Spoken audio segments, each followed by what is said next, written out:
Hmm.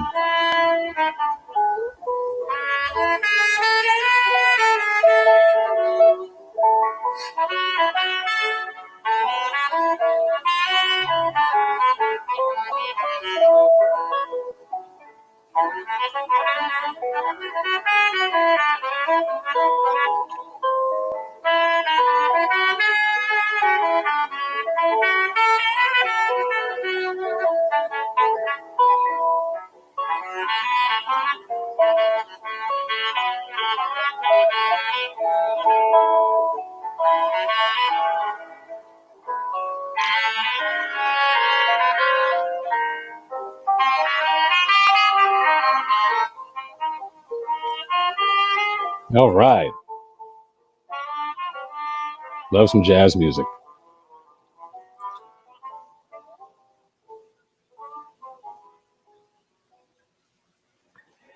Hello, everyone.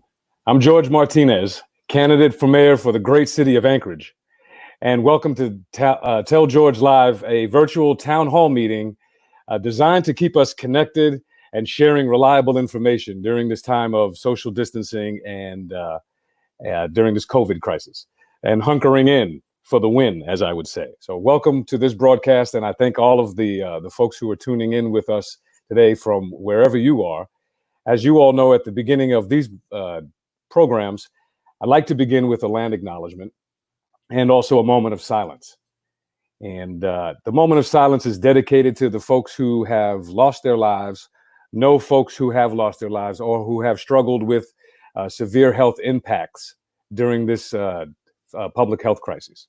So a moment of silence.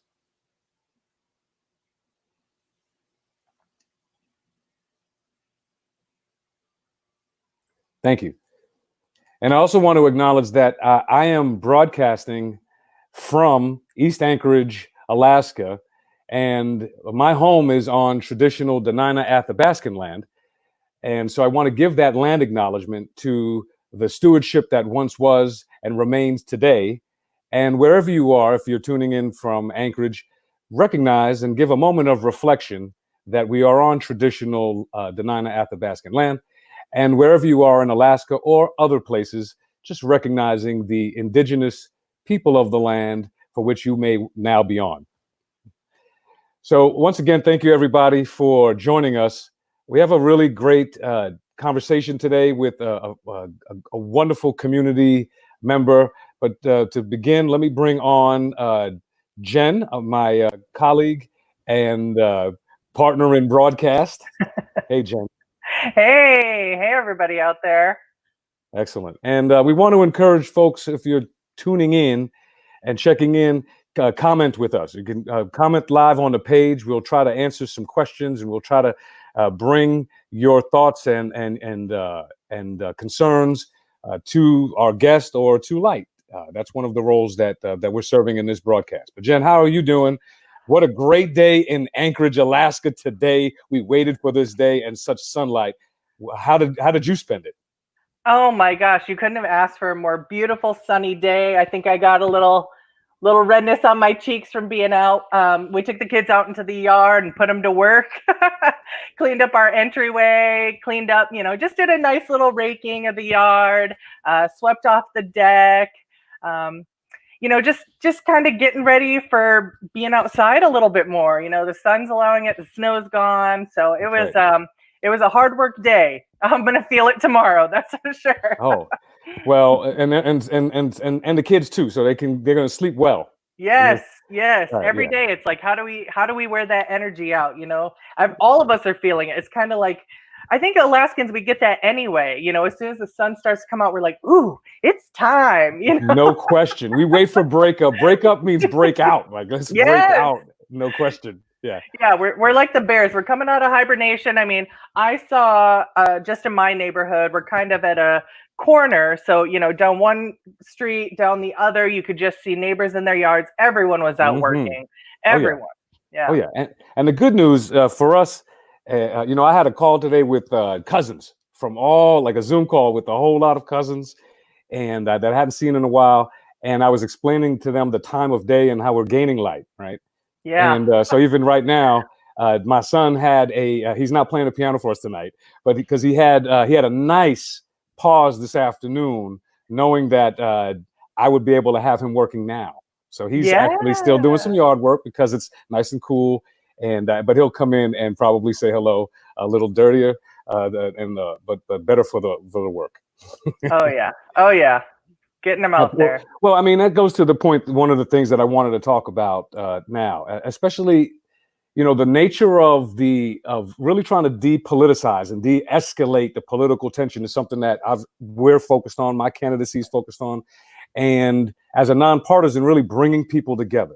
And when we see a day like today, we all know what it means to us. We share this common feeling about, like you said, enjoying the sunlight, getting outside, doing the kind of work together, and we're ready to enjoy our Alaska. We're ready to enjoy ourselves, and businesses, itching, right? People are itching in business. So let's start with just a little kind of snapshot on the reopening, and some of those regs, and I'll put them on the screen, and we can kind of go through them a little bit, and you could guide us on that.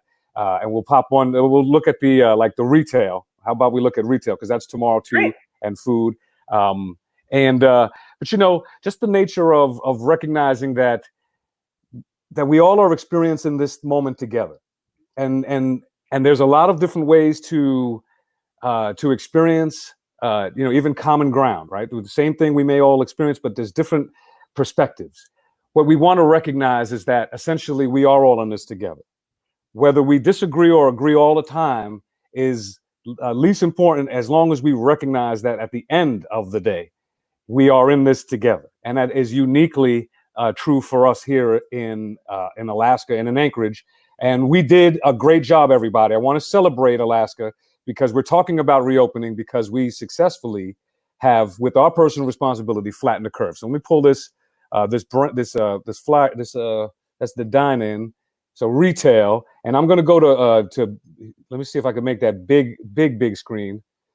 Well, no, that just makes us a little smaller. But if you could just take us through the first few, because retails are opening. We expect to go back to shopping tomorrow. What can we expect? Well, and I just want to say, I think you're nailing it. We are human first. We are Alaskans first. We all have that same sort of feeling. Our experiences, our lives might be a little bit different, but I think the mentality is like we all have the desire to return to whatever normal will be. But obviously we want to do that in a responsible way, common sense way. So here's some of the measures that have been put out. And we'll just run through some of the first few, like you said. A lot of them are about maintaining that social distance, that 6-foot physical distance. Usually one adult per household per visit. So leave the kids at home, or if they're older, maybe someone can stay in the car. Again, this goes back to each person's situation being different, but knowing that one adult can be allowed in there at a time, you can plan ahead. It helps you plan ahead as a customer as well as a business. Right. Employees and customers must wear face coverings, so the masks must have it. And this goes for most of the reopening. The capacity is about 25% of your capacity within your store. So it's not going to be a jam.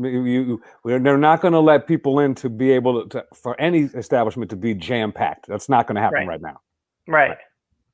Okay. Not at this time currently. No. Right. And then the big one for all these places opening, make sure that from a business standpoint, as a business owner, make sure that you have a sign that talks about, if you have symptoms, you cannot enter. And that's to cover yourself, to make sure that you're, keeping your place of business safe. And that's really about that personal responsibility that we practice as Alaskans. I mean, we thrive in celebrating our level of personal responsibility through our independence, right? And our fierce independence. And so that relies on personal responsibility.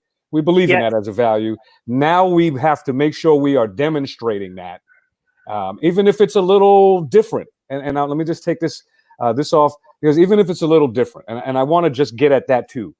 Change is always a little it's jarring sometimes. Sometimes it can be jarring, and the nature of changes. But just to recognize that even if we are just demonstrating the best of our character to care for each other, then let's do that, right? Yep. And I think safety is first. Especially if you have children at home, that's a value, that's a paramount, concern and condition. But then getting somewhat back to the rhythm of life. I think that's what people want. They want to get back to the rhythm of life, and there lies a little bit, sometimes a new dance step. And a new dance step for us is, let's imagine the old dances where you had to separate, like, because you're dancing too close. So let's separate. Let's separate, folks, just a little bit for a little while. We're separating in those physical spaces while we do our business and our transactions. Yeah. I mean, there's going to be an uncomfortable adjustment period for a while. Obviously, I mean, this is new, but the thing is, no one is alone. This is new for all of us. Right. All of us. We're all in this together, like you said. And we see, and in that way, I think we do have to step back from the political nature of even kind of like having the opinion of some of the public decisions. You can have differences of opinion, and I think that's fair, and I think debate is always a good thing. But when it gets really politicized and it blocks the conversation from happening, the healthy conversation in the public space, then it becomes problematic. Absolutely. Yeah. I've been saying the extremism is so last, campaign. Let's step forward with some common sense and some compassion. Right. Exactly. And so I'm waiting on one of our guests. We got a hello from Margot. Thank you, Margot. Good to see you popping up on our screen. And we just encourage everyone, if your business has been impacted by COVID, if you're ready to reopen and have a story or kind of want to share what your concerns or experiences are, send us a message through here. Send us the message so that we can get it on the screen and share it with other folk. A lot of people have been watching in real time, but then also the rebroadcast. And so we encourage that you continue to push us into spaces where we can get your questions answered. So, Jen, I'm waiting on our guest today. And our guest is a longtime community resident and a performing historian. All right, so I'm gonna, as this is real time and in live. Thank you, Mark. We appreciate sending loves and prayers. Absolutely, appreciate all of the community connectivity. But let me see if I can get our community member Cal Williams on the line with us. And this may be one of the first times he's using this technology with us. So we'll give him the extra reach out and the extra hand.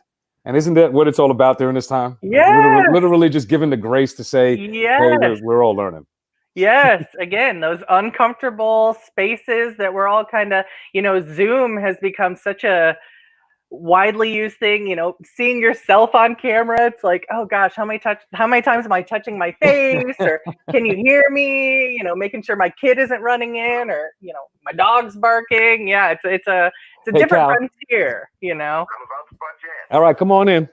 All right, cool. He's about to join us. That's great. Yes. Were you able to hear the sound when I had him, or when I went a little bit? I don't know. It's all experimental. So yes, absolutely experimental. Terry Nelson, thank you. We appreciate you. And congratulations, Associate Dean Nelson. Ooh. From the university. Yeah, I heard some really great news, and that the university has is working to retain some talent that they have, and give that talent an opportunity to help shape some of the conditions to come. Because universities get hit really hard.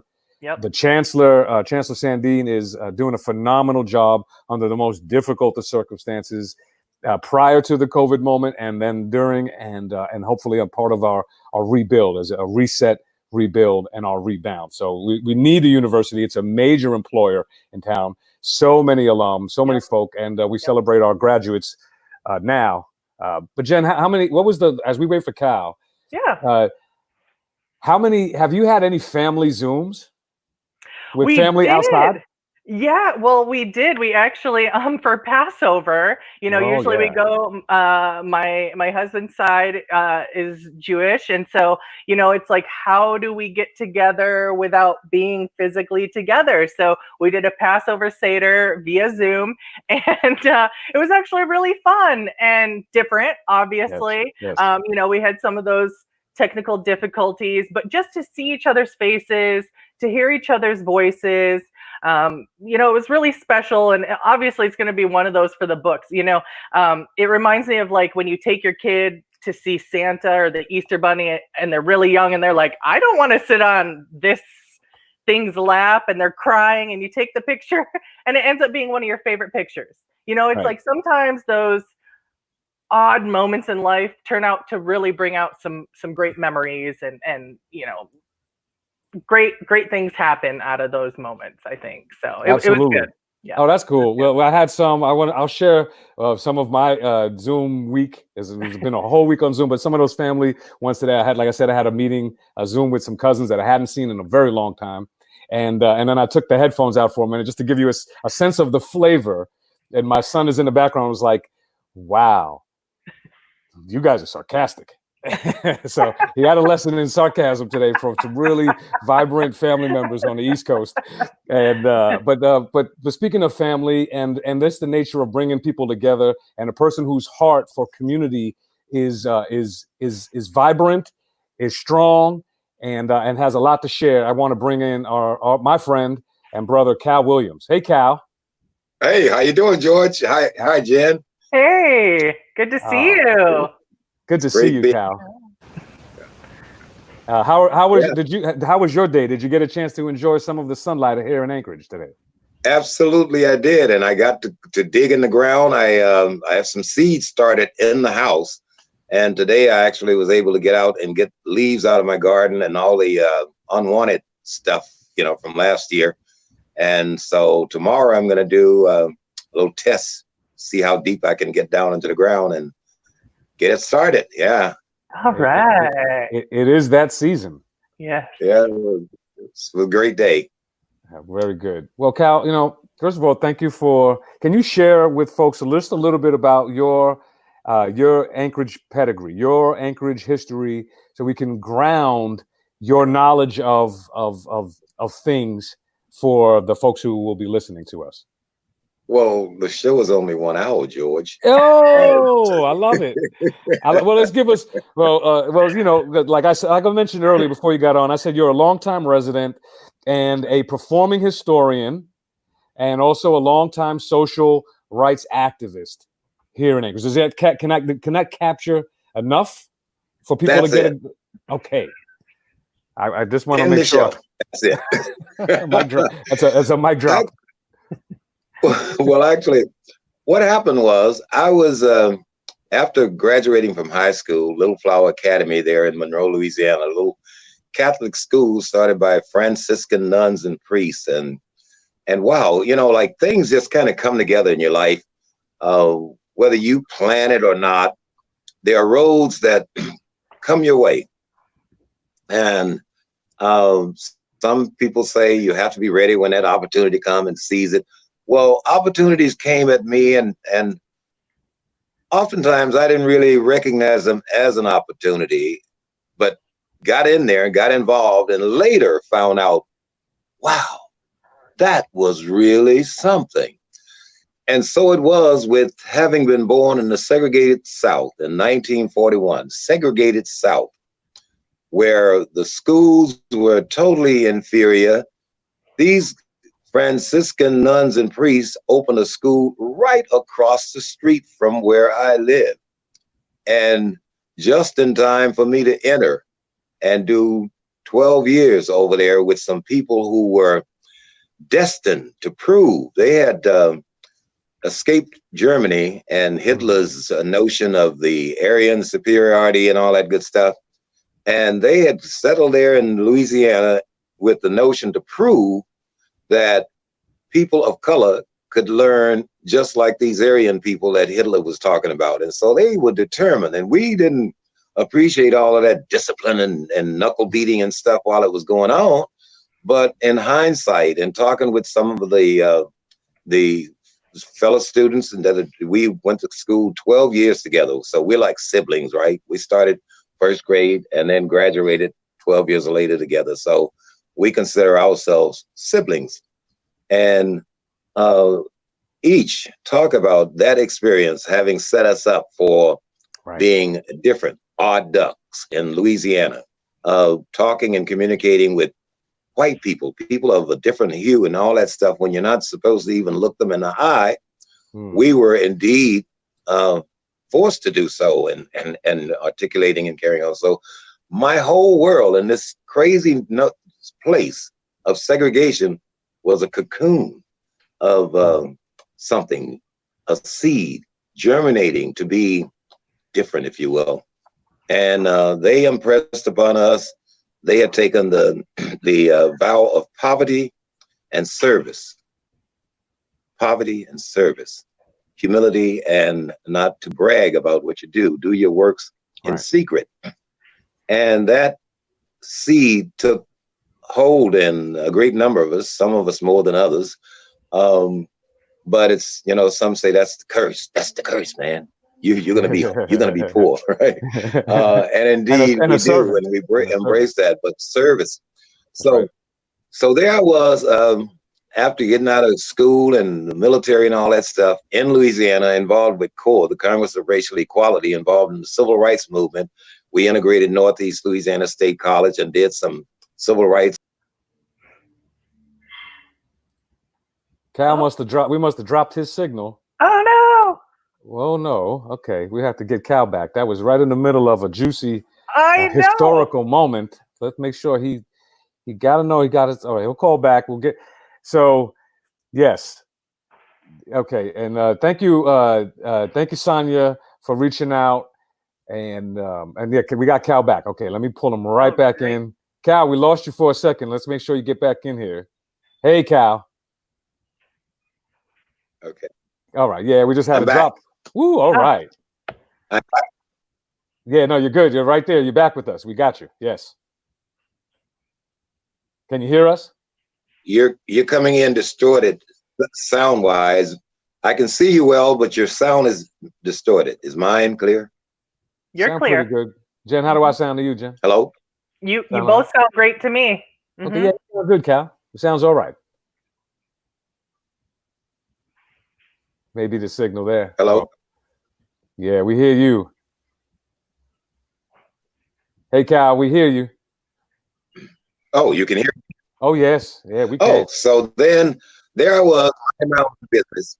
Okay, I was minding my own business in 1965 when this classmate of mine, well, he was actually 2 years behind me, but he came to Alaska after graduating, and I went into the military and all that stuff, and then had gone to Grambling, and he kept telling me about how great Alaska was. You got to come up here. He was attending Alaska Methodist University, which is now Alaska Pacific University, playing basketball, and in the newspaper, man, you come up here, you can play, come on up. So they convinced me to come in 1965, and I did find Alaska to be kind of a wonderful place in terms of opportunity and expression. Racially, it was really not as diverse as it is currently. We had basically three races, black, white, and native, but people were interacting economically together and socially together. We had more clubs in the black community then than we do currently.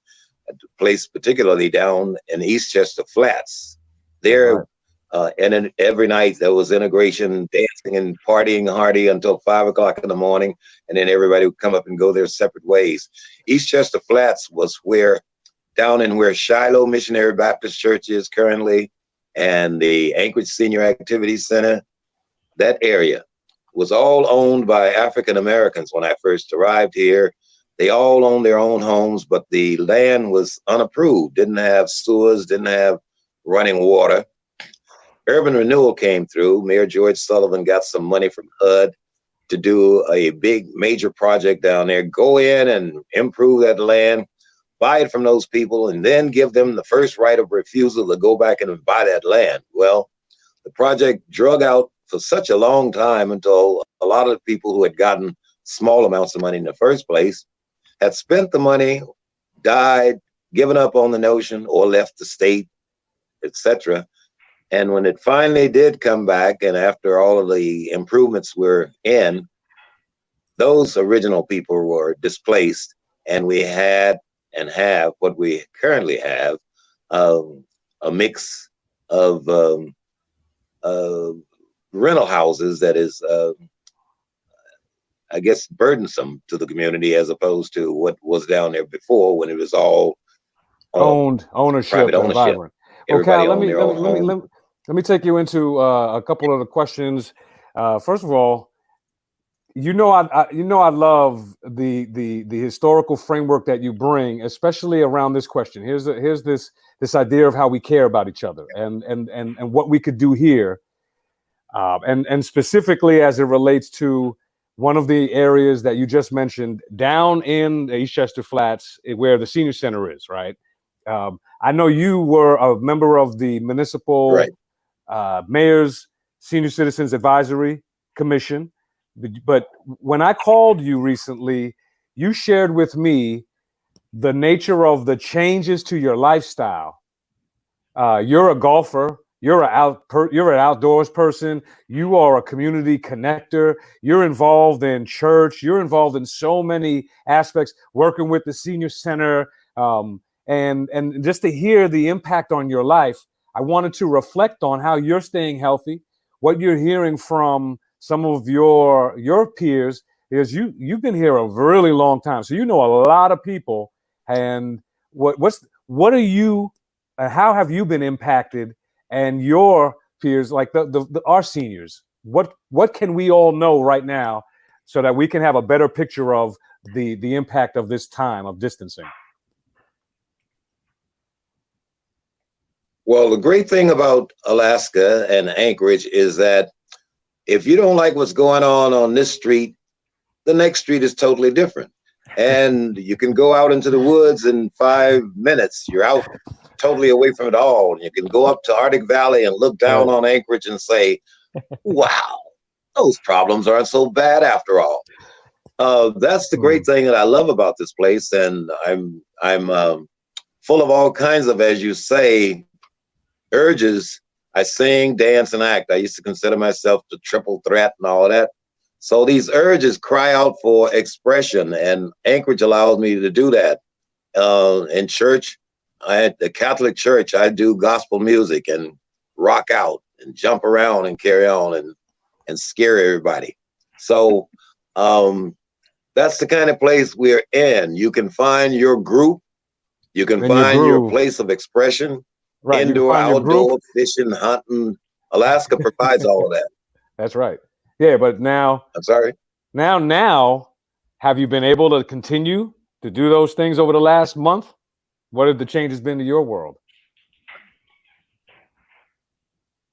Well, post virus, of course, all of that is shut down now.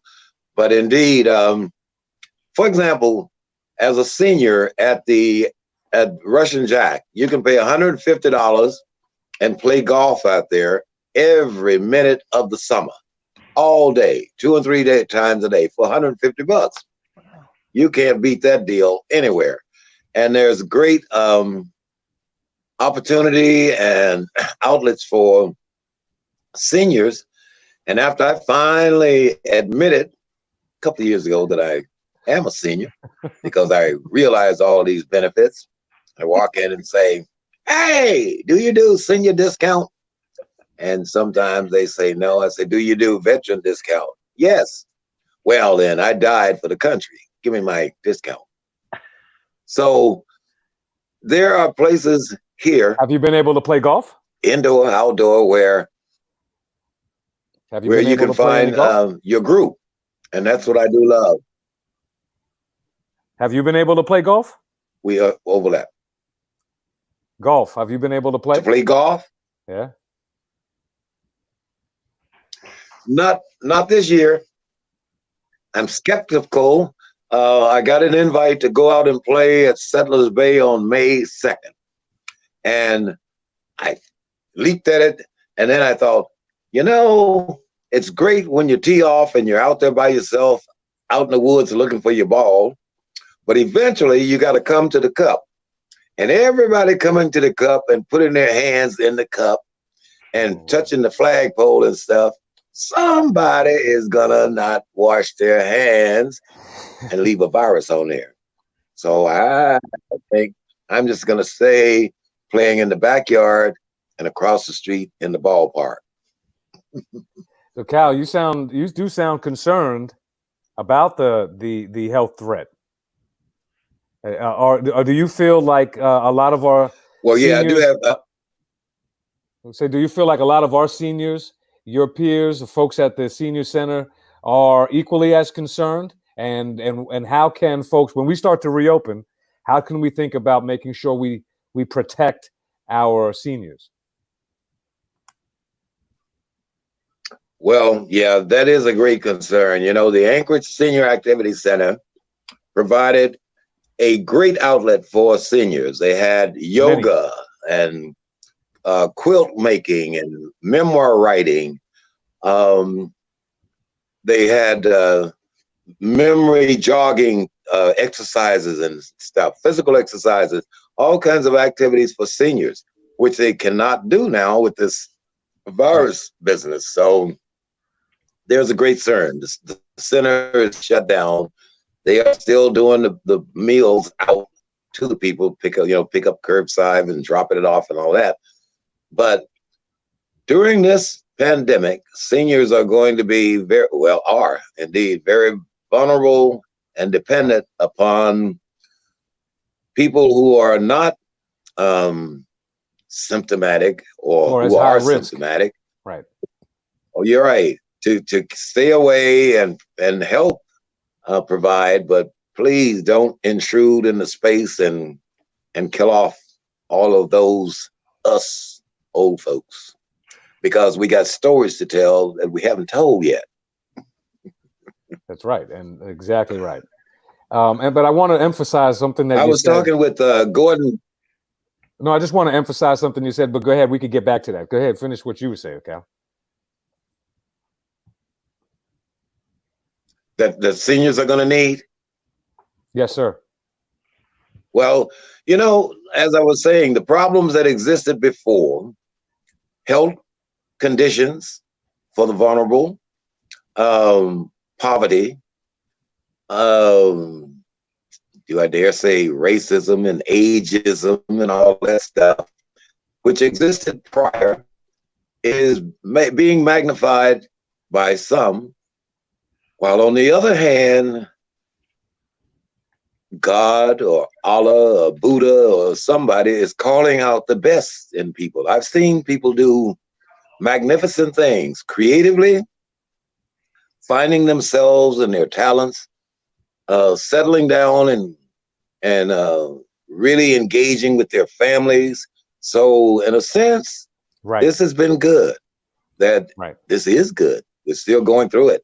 And on the other side, those of us who survive this Darwinian experience are going to be the strong, as they say, or the weak who was wise. And I'm going to try and be both. Well, you're definitely wise, Cal. You're definitely wise. And there's another thought that I wanted to ask, another reflection of you. First of all, thank you for the years of friendship and encouragement to me. I've come and asked for guidance and navigation, and we lost Cal. We're going to get him back in, because see, when you have a historian in that way, and there's such a fountain of knowledge, you really get to have a framework of what happened already, why things didn't work. And I really appreciate I got him back. But let's see if we can pull Cal right back in here. Hey, Cal. And the stories, we've talked about this many times, all of the stories and learning from the stories. That's right. Well, Cal, let me propose this moving forward.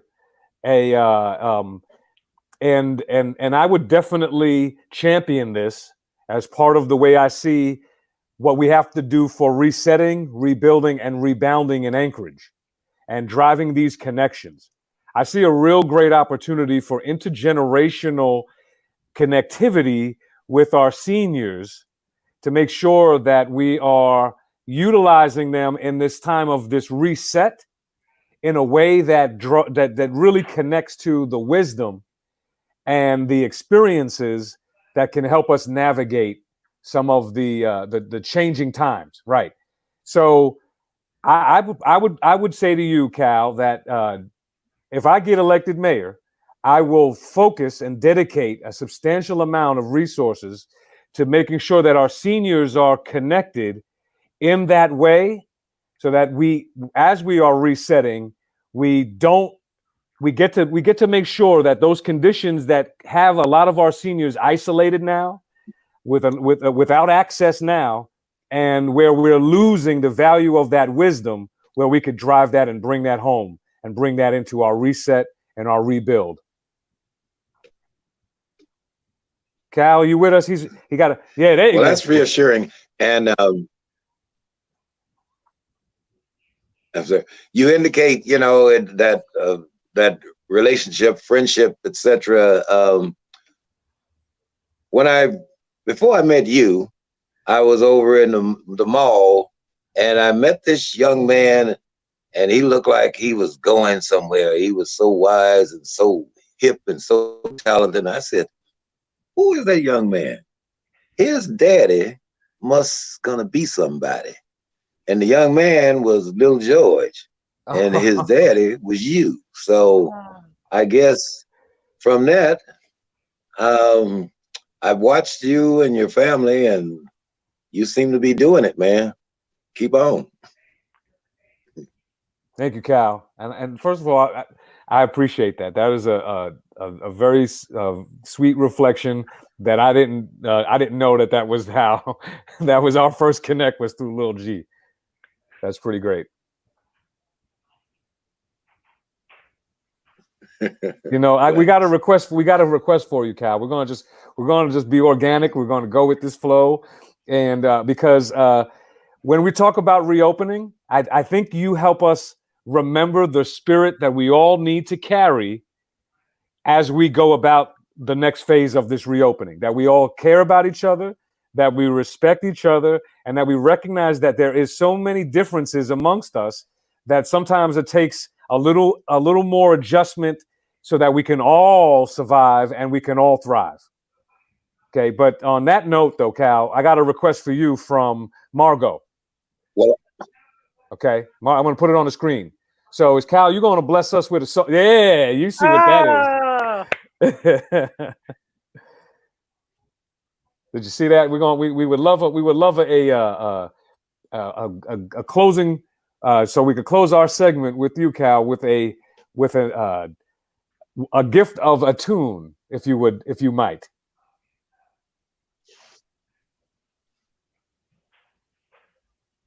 Will you sing for us?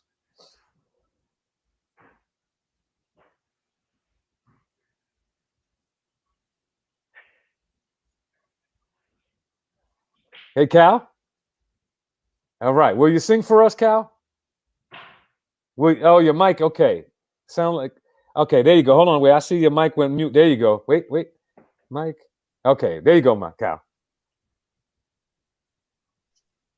I can't hear you. You're breaking up so bad on me. I can't understand what you're saying. Okay. Will you sing for us? And we'll try to get it in. Sing a song. Hello? Yes, Cal. We hear you, Cal. Am I here? Am I there? Yeah, I think everyone hears you. Yeah, I think we hear you, Cal. Yeah. Oh. Will you sing a song? Okay. Well, you were breaking up there a little bit. I want everybody to participate with the census. Be sure that we're counted because, like that lady said, I wanted to vote early so that if I died, my vote would count. So vote early and write your name down on the census. We need your numbers. So Cal, can you hear us now? Maybe a little echo. There's a delay. Okay. Well, Cal, thank you for sharing your time with us. We're gonna pull Cal. Thank you for sharing your time with us, Jen. I mean, that's the richness of the wisdom and the historical wisdom of this place from one person's perspective. And I really appreciate Cal, because there are others that are just like Cal with different experiences, but with the same richness, and they help me learn, and they help me navigate the where things have been, and really getting a sense of the why things are and what we can do next, just from a variety of perspectives. And I think that's what's important, to hit the ground running, and being able to do the job next year when after the election. Absolutely. Absolutely. Oh, yeah. I love that history. And you can feel it. I mean, he was in the middle of that story, and when he cut out, I was like, no, I want to hear more. My heart was on the edge with him. Yeah. Right. Right. And for folks who don't know, again, Cal is a performing historian. He's a longtime resident, and he's a social rights activist, but he's a keeper of a collection called the George Harper Collection, which is a series of photos that the university also helps to archive as well. So thank you, Cal, for what he does in the community and for all his work. So Jen, we'll pivot on over and go back to even something that Cal was talking about, because this is really important when we think about the reopening and we think about how we care for each other with the personal responsibility and making sure that we protect our most vulnerable in this next phase of reopening. Did you have any thoughts about when he talked about some of those challenges that we're hearing about from businesses' perspectives? Sure. I think there's going to be a line to be walked about, how do you make, when we talk about this uncomfortable transition, how do you make a customer feel comfortable when they're already uncomfortable, in a new situation? The first time walking in, I'll use an example. Every Friday, my family likes to order takeout, and we always pick a local business to go and pick up dinner. And one of our favorites is Silk Sushi Bar. So we went down there, been there many times. But walking in, it's a different situation, because now there's signs, and they did a phenomenal job. I felt comfortable the whole time. But walking in, you're kind of like, okay, what's going to be? You're noticing things differently. Yes. What's going to be the procedures as I walk in and pick up my food? How am I going to pay? Are they wearing gloves or masks? So walking into those different situations, you're already a little like, how's this going to be? Yeah. So from the business owner perspective, how do you work to make those people, particularly, if we're talking this affects our elders, or people with immune issues. So how do you make them feel especially safe or comfortable in their experience within your business? And I think that's going to be a hard line to walk as a business owner. I know some businesses, even with the okay for Monday, are kind of going, Let slow it down. They still want to slow it down. Right. Just to take the time to make sure they're doing what's right for themselves as a business, and I think that's everyone's, we talk about that independent spirit, that Alaskan spirit, everybody wants to do it their way and what's right for them. And we have the freedom to do that. So for those that are saying, I just want to take a minute, let me make sure I'm doing what's right for my business, for my customers, for my employees, and I think that take a minute to think of others is good for all of us, whether we own a business, whether we're just out and about. It's not, we're all in this together, and we're all feeling uncomfortable in a really different situation. So, be mindful of others' feelings, of others' space, and hopefully they'll do likewise for you, right? That's right. And I'm actually looking of I'm trying to find that old kind of phrase, but it's like a philosophy where you measure more times than you cut, right? You want to measure more measure times twice, than you cut once. Right. And so when we know that that's a fundamental rule, it's one of the golden rules of building things and of being effective. so you don't waste time, because you can't cut more than once, right? And I think for everybody to remember we practice that. That is something that we practice, and it's not fungible. It's not where we apply that philosophy depending on the political nature of the question. And so I want to remind people that there are certain universal principles that we have consensus on, that we do agree with, and that work and that make practical sense. And that measure twice, cut once, measure more than you cut means be cautious, be thoughtful, deliberative, and then act, right? And so I applaud the business owners who are ready to open because they feel like they have done that already. Yes. And I applaud the business owners who feel like they haven't measured quite enough and they need a few more measurements to take before they open. That's the personal responsibility that inspires me as a customer, and that we as a community need to support. Oh, 100%. And I think this idea that you have to be one or the other, right, that there's only one option that's the right option, I don't think that's the right mindset necessarily. Because again, going back to, we all have different experiences. We all have different businesses. We all have different lives, so what's right for me and my business might not be different. I've had to make some adjustments. I do a lot of business in big events or face-to-face. Right. In small groups, but within, definitely within social distancing numbers. So it's like, I've had to kind of pivot how I do my business.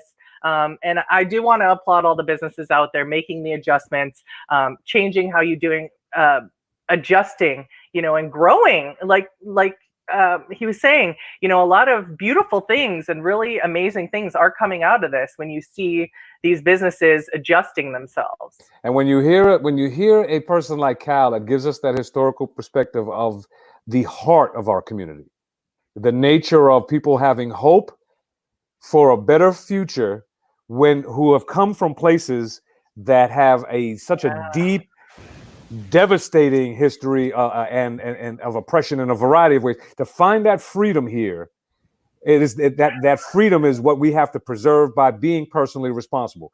And when we do elect our officials and we empower them to make the decisions, that we trust that they are following a process that they can articulate, that it's transparent, but that process is based on using the best reliable information available, and then communicating to the public so that we can all be on the same page. And I think, generally speaking, the mayor and the governor have done an effective job on both of those fronts.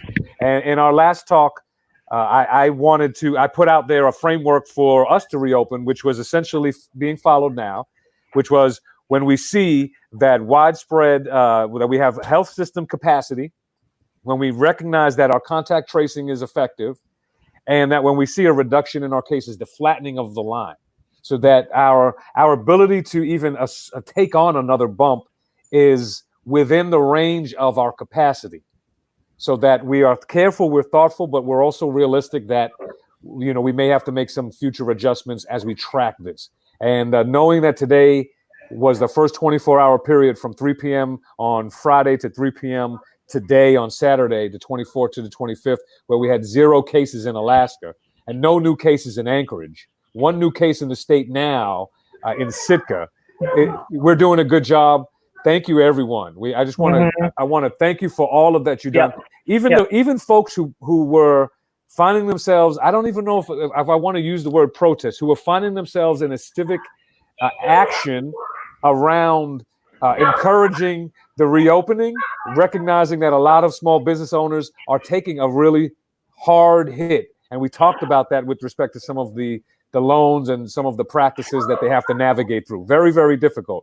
But even in that civic action, there was a definite amount of personal responsibility that our folks practice. That if you looked at other states, they weren't practicing the same level of responsibility like our people.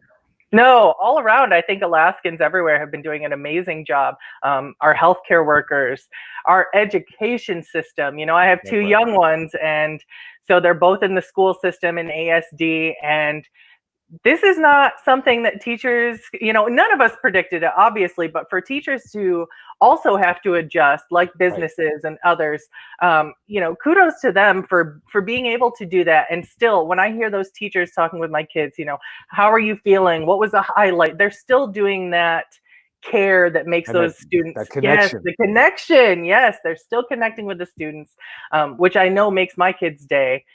Just to have that familiar face. It's a little awkward. My daughter's like, I don't know. I think for her, it reminds her that like this whole situation is different, but she still enjoys seeing, connecting in those little ways. Yeah. So thank you.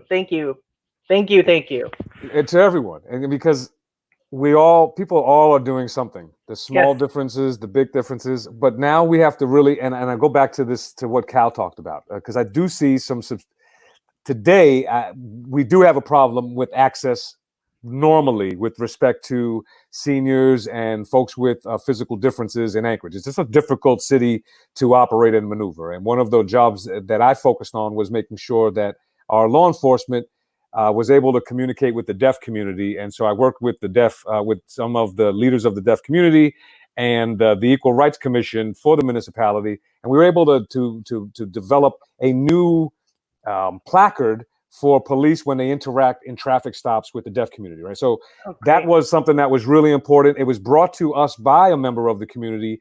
And so that's where I just go back to saying to everyone, government that's effective is responsive.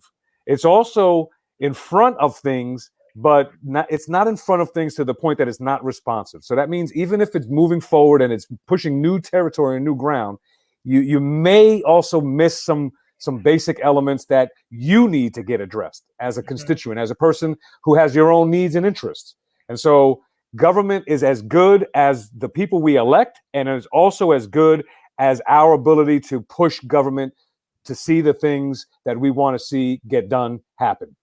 Absolutely. Yeah. And again, kudos to those who were out there, in line with the car caravan. It sounded like everything went very smoothly. There were public safety officers, there were police, kind of keeping track along the way.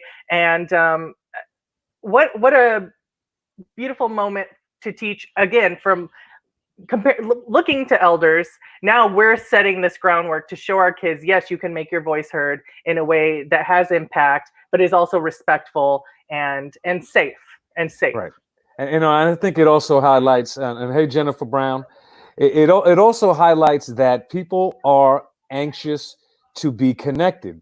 And as a person who has promoted nonpartisan civic engagement, I don't care who you vote for. I just care that you vote. That philosophy, I love seeing people participate in one way, shape, or form, because I celebrate democracy, and I celebrate that when we participate, it keeps our democratic institutions healthy. And the democratic institution that I'm engaged with, obviously, is an election, and I'm focused on bringing people together to move our city forward. And I know now more than ever, the experience to be able to do that and navigate during this time is vital to me, to my family. And I'm inspired by all of the work that we see in our community. It inspires me in my candidacy. I want to shout out Margot Bellamy, because she's exactly right, though, that campaigns do cost. And so I encourage you to join Margot, join me. $1, $2, $5, $10, every dollar matters in the campaign. We know time is difficult, but we have the ability to shape the direction of our city now. We always have that, but now is a reset moment like we have not had before. And in that reset, if we rebuild the way we do business, the Anchorage way, we will rebound stronger, better prepared, and more prosperous than ever before. Absolutely. Absolutely. Well, we want to shout this out, and let me put another little banner here for folks to visit the website. I need a donation. I appreciate that. But when I started the campaign, I launched the name of this program on the website. And so I want to put it, and I encourage everyone who's listening now, if you haven't done it yet, or folks who will listen in the rebroadcast, to visit my website and share your vision for Anchorage with me. I want to know your vision for Anchorage. And you can go right to my website. There's a big button that says Tell George. And you can hit the Tell George button to share your vision for Anchorage with me. And the website is george2021.com. And, oh, hey, you know what? I think, let's see if I got Cal the last minute, if we can bring Cal in, or maybe if we could get a song as a parting song, I think there would be no better way. Let's see if I can. Cal, are you? I've seen it been bouncing back and forth. Cal, I have about no time left, but could you sing us a parting song? Can you help us go out with a song? And would you be able to do that for us? When you're down in trouble and need a hand, and nothing, oh, nothing's going right, you just call George's name, and you know wherever you are, he'll zoom in on you and zoom once again. We know who Aretha Franklin was talking about. She said, "Who's zooming who? To spring, summer, or fall. All you have to do is call, and he'll be there. Yes, he will. You got a friend. You've got a friend." Cal Williams. Take good care, friend. Thank you, sir. Thank you, family. Thank you, Cal. Thank you, everyone. We will see you next broadcast. Tell George Live. Until then, stay connected, be safe, and we'll see you soon.